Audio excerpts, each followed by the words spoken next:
Bienvenue dans Talk Afrique sur Médian TV Afrique. Merci d'être avec nous pour ce nouveau numéro. Au menu, l'avenir du transport aérien africain. 26 pays du continent ont signé en début du mois de juin leur accord d'adhésion au projet de marché unique du transport aérien en Afrique initié par l'Union africaine. Alors, quelles sont les retombées attendues de cette libéralisation du ciel africain alors qu'on le présente comme un secteur en plein essor? Comment comprendre que seules les compagnies européennes profitent de la croissance du marché aérien africain?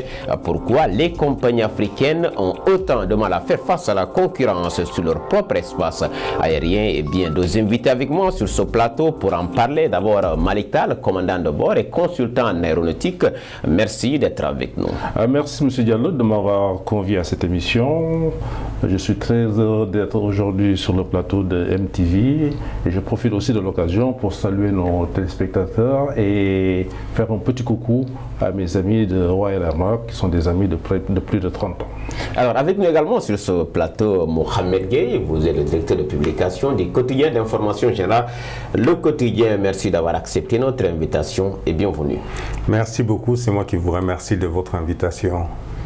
Alors, commandant, on va commencer par vous. Si on interroge les chiffres récents donnés par l'Union africaine, les compagnies africaines ont au moins 3% du trafic aérien et que les compagnies aériennes non africaines assurent 80% du trafic aérien. Comment comprendre et expliquer cela?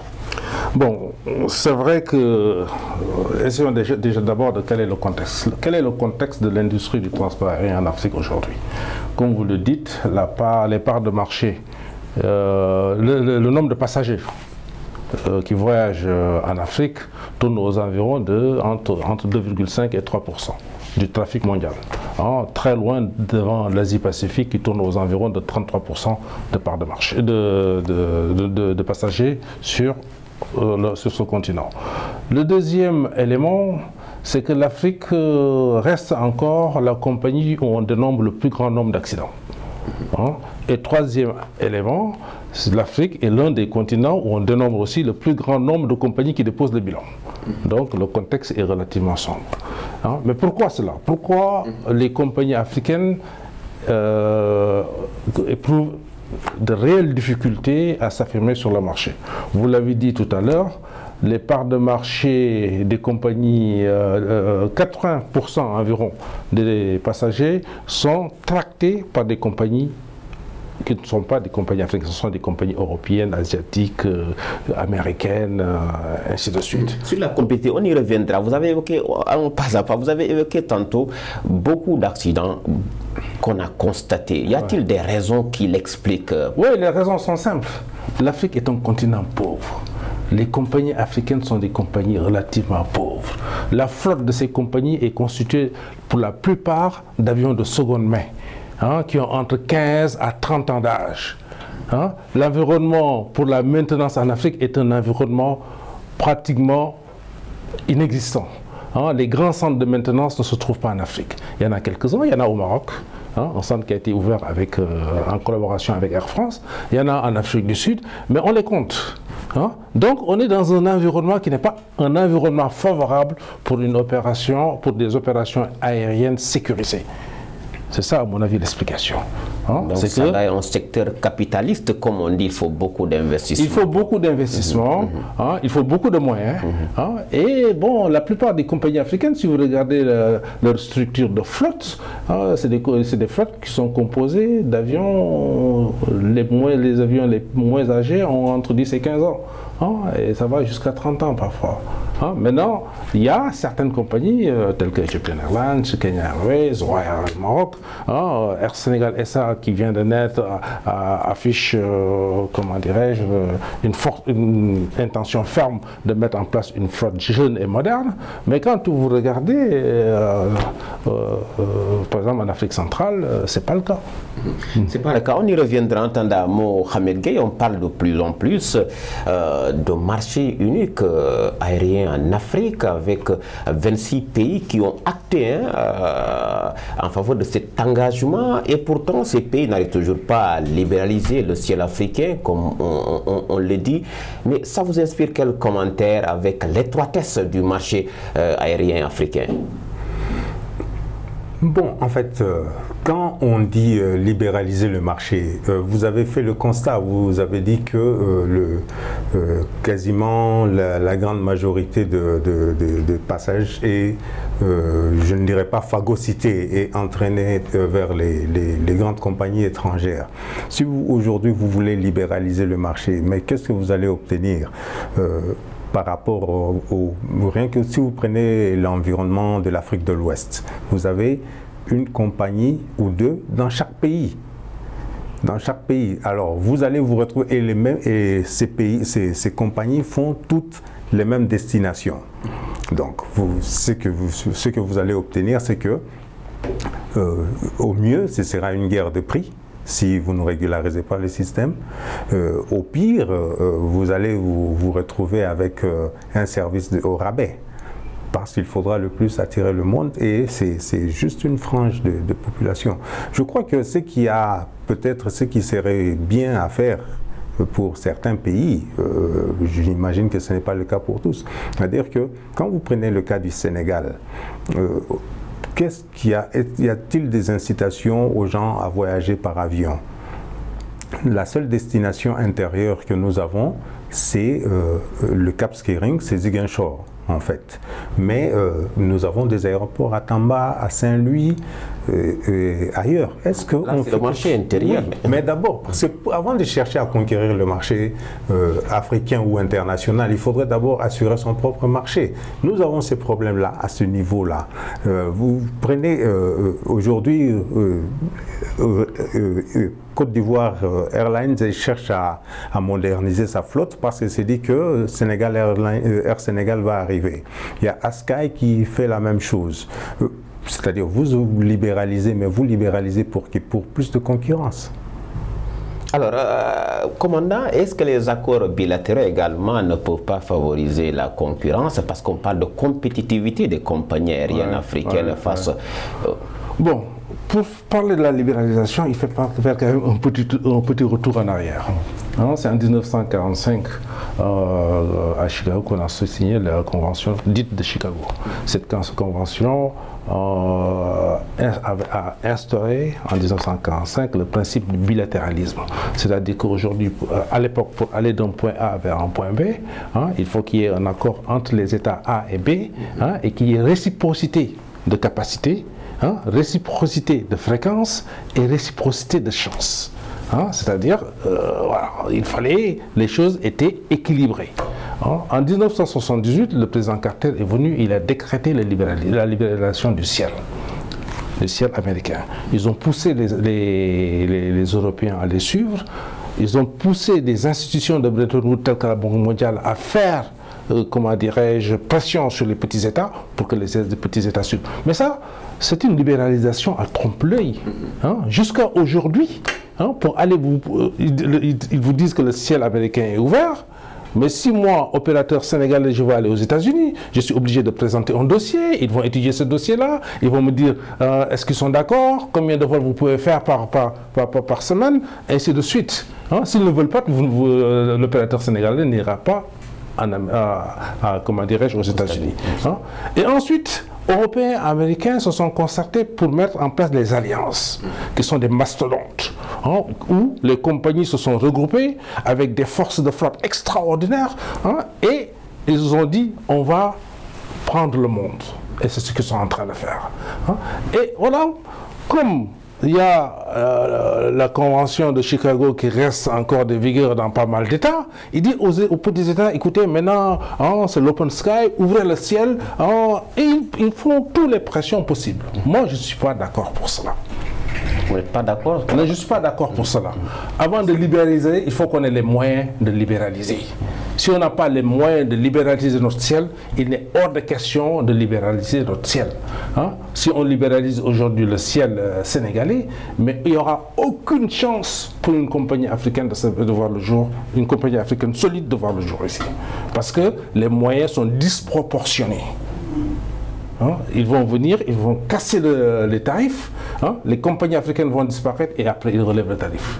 Ils sont dans un processus de yield management, mais c'est un yield management politico-économique. C'est ça. Alors, moi, je ne suis pas d'accord pour libéraliser. Il faut faire comme la Chine a fait. Hein, la Chine, avant d'ouvrir son marché, s'est donné les moyens de faire face au marché international.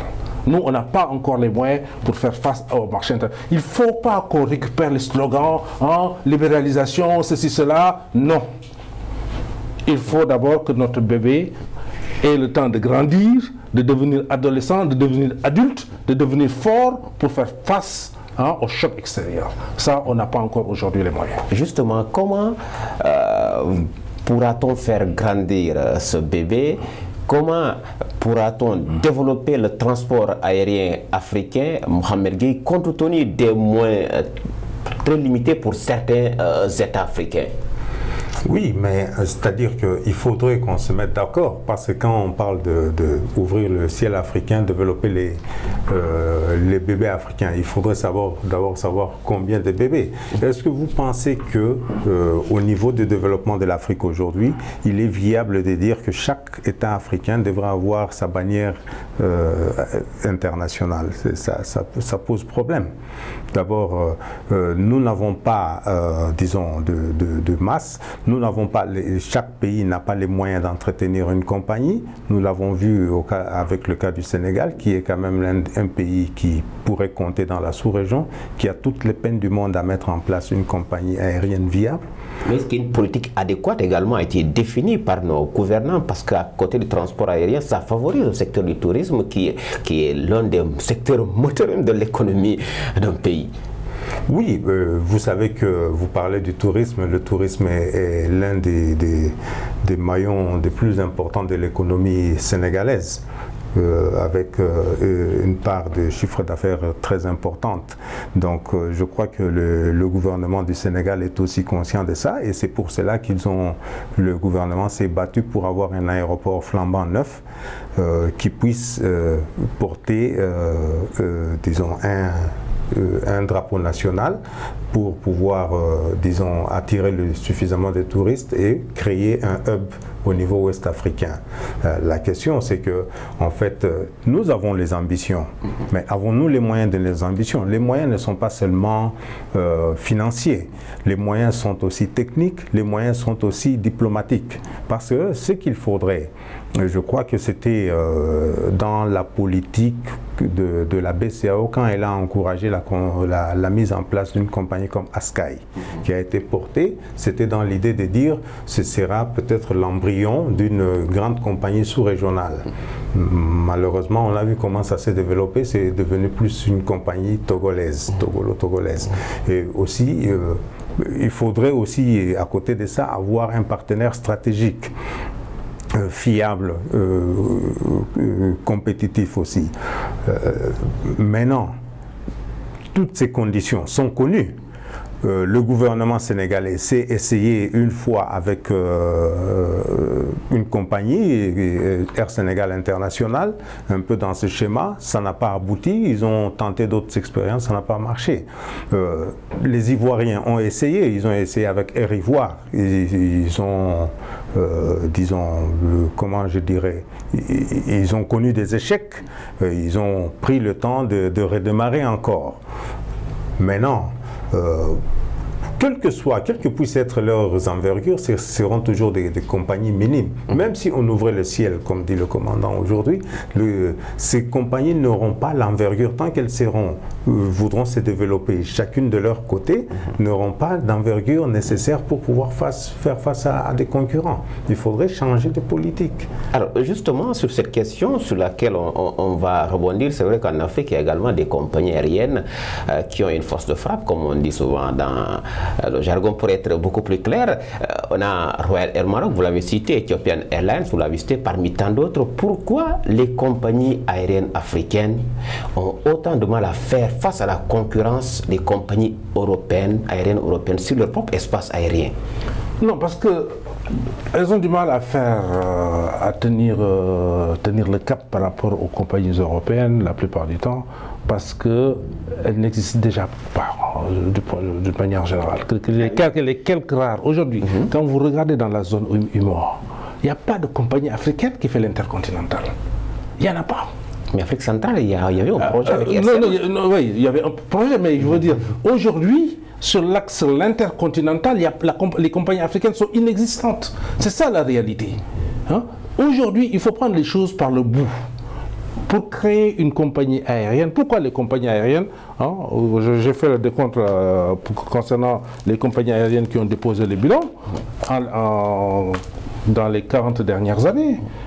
En Afrique, il y en a plus de 20, dont des compagnies mythiques, telles que Khalifa Airways, Cameroon Airlines, Air Zahir, Lina Congo, Air Guinée, Air Gabon, Gambia Bird, Ghana Airways, Air Afrique, Air Ivoire, Libyan Arab Airlines, Air Mali, Air Mauritanie, Afriset Airlines, Bellevue Airlines, Nigeria Airlines, Virgin Nigeria Airways, Air Sénégal International, Sénégal Airlines, East African Airways et Eker.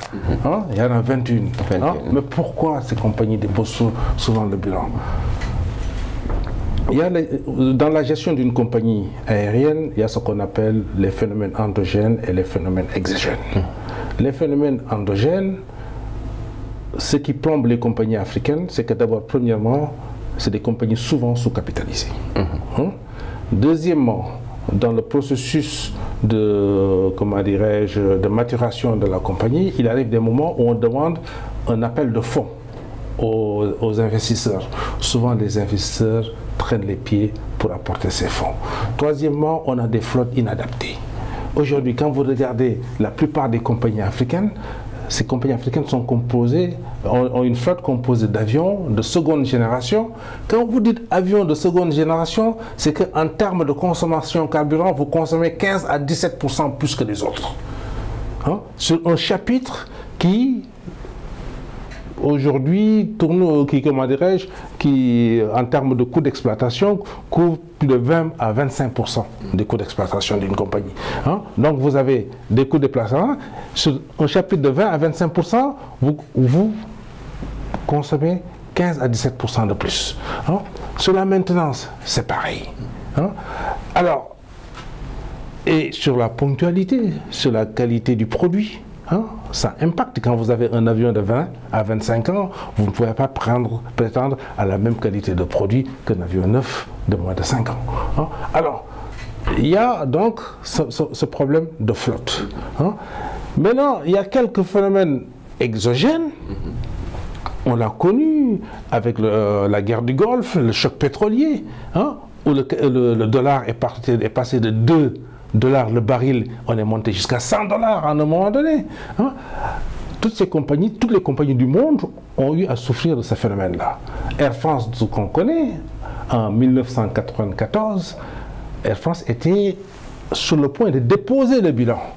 Il a fallu que l'État français injecte 2500 milliards de francs CFA sur 5 ans pour sauver Air France.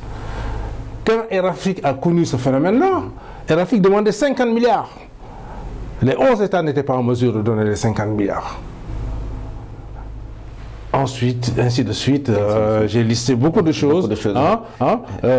Comment dirais-je, le dépôt du bilan d'une compagnie aérienne, c'est un conglomérat de causes. Hein, c'est pas une seule cause, c'est comme un accident. Un accident est une conglomérat de causes qui aboutissent à l'accident. Hein, et c'est ça aujourd'hui le problème. Hein, il y a d'autres éléments que j'ai listés aussi. Hein, très bien, on y reviendra certainement dans un autre cadre. Alors, au regard de tout cela, finalement, Mohamed Gueye, l'avenir du transport aérien africain. Excusez-moi, mais c'est quand même une très grosse question. En fait, je crois qu'il y aura toujours du transport aérien en Afrique. Son avenir. Mais est-ce que ce sera du transport aérien africain? La question. Maintenant, je crois qu'il faut être suffisamment optimiste et développer de grandes compagnies. C'est ça la question. Comment arriver à développer ces grandes compagnies au regard de tout ce que le commandant Tal a évoqué comme difficulté à faire face à la concurrence de ces compagnies sur leur propre espace aérien? Non, mais je crois qu'il faut être ambitieux. Une compagnie, c'est une ambition.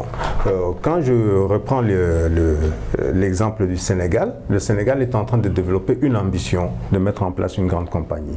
Mais je crois qu'on ne peut pas créer une grande compagnie dans un espace aussi réduit avec un marché aussi petit. L'étroitesse du marché. aérien, vous voulez dire? Oui, non, oui, le transfert du marché aérien sénégalais d'abord. C'est-à-dire, comme on a souligné, on n'a pas une grande compagnie qui fait de l'intercontinental. Si vous parlez des grandes compagnies africaines, vous parlez d'Ethiopian Airlines, vous parlez de Royal Air Maroc, vous parlez de South African Airways, vous parlez de Mauritius, vous parlez de Kenya Airways. Toutes ces grandes compagnies ne se sont pas contentées du marché intercontinental. Elles vont aussi à l'international. Elles se sont donné le moyen. Je crois que c'est cette ambition-là que les gens doivent avoir et développer aussi et en ce moment, bon, certainement, il va arriver un moment où il faudra mutualiser les moyens. Il faudra que les Africains acceptent, les petits pays acceptent de mutualiser leurs moyens et se remettre ensemble. Je ne veux pas dire que l'idéal serait de refaire Air Afrique. Je ne sais pas pourquoi. Oui, on avait essayé avec Air Cémac, mais bon... Oui, mais bon, d'abord, en Afrique centrale, il y a beaucoup plus de problèmes qu'ailleurs pour d'abord se mettre d'accord entre eux sur beaucoup d'autres problèmes, au-delà même de compagnies aériennes. Air Cémac n'a jamais vu le jour. Donc, mais je crois que la mutualisation serait une bonne idée pour pouvoir créer. Alors, commandant Malick Tall, qu'est-ce qu'il faudra faire? Regarde tout ce que vous avez évoqué comme entrave. Qu'est-ce qu'il faudra faire pour développer le transport aérien africain?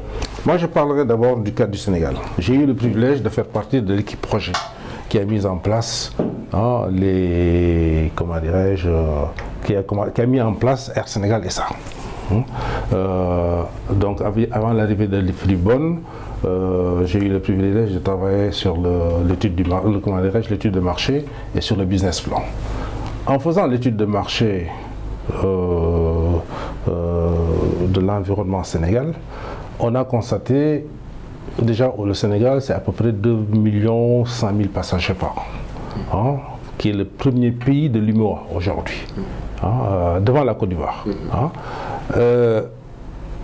Et avec le cabinet avec lequel on a travaillé, qui est le cabinet Sibérie, on a constaté qu'il y avait autour du Sénégal un catchment aérien.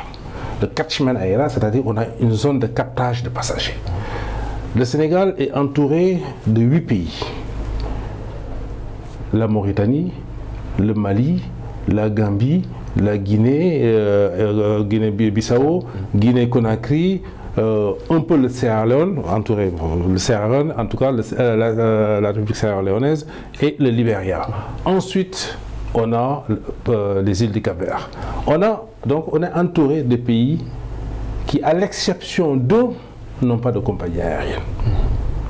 Moi, à l'époque, j'étais dans l'équipe dirigeante d'Air Sénégal International et on avait discuté avec la Guinée-Bissau qui était prête à faire d'Air Sénégal International sa compagnie nationale. Donc, on a un environnement de l'ordre de 4 millions de passagers pour le Sénégal. Dont 2 100 000 passagers qui sont tractés directement entre l'extérieur et le Sénégal.